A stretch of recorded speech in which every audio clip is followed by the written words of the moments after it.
In 2013, Grand Theft Auto gave us the preview.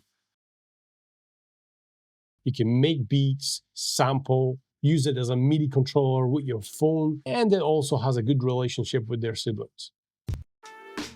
The Akai Professional's MPC Sample. It may look like a toy, and to be honest, in my opinion, just like any other music gear, it should be. Because just like toys, it should give you some fun.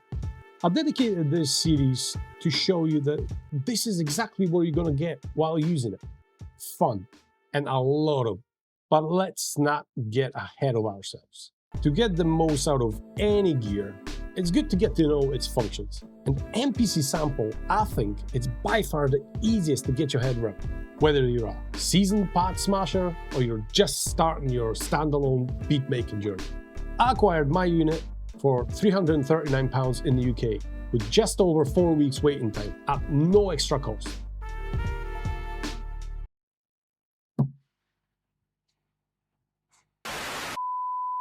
Let's start by going over everything you can find here, starting at the back. First, you have your standard mini jack for connecting your headphones or a recorder if you want.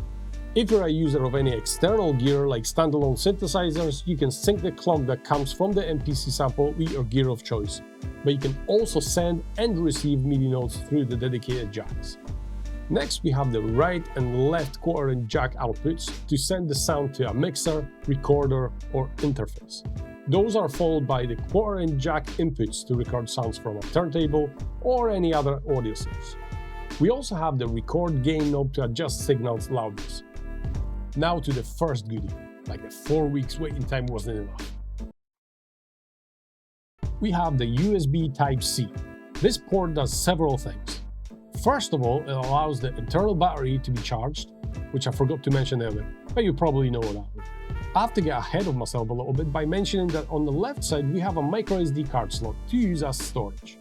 The unit itself comes with 8 GB of internal storage, which approximately 2 GB is taken by preset demos, samples, and also operating system, leaving us just about 6 GB for everything else. Now, going back to the USB-C port, you can also use it to connect the unit to your computer and access the memory card to load your sounds, etc. This port also allows you to sample stuff straight from your phone, but also to take advantage of the smartphone's apps like Synths and use it like a MIDI controller. I'll get deeper into it in another video. We also have the power button. It'd be stupid if we didn't. I already covered one of the sides with the micro SD card slot, and the other side has pretty much nothing. The front only has the MPC Sample right. Now let's see what the front of the unit has to offer, as it has a lot of buttons, knobs, it's got a fader and a speaker, but for that, I'll see you on the next video. If you don't want to miss it, subscribe to the channel and turn on the notification. To help this video reach your pad smashing friends, click like and share. See ya!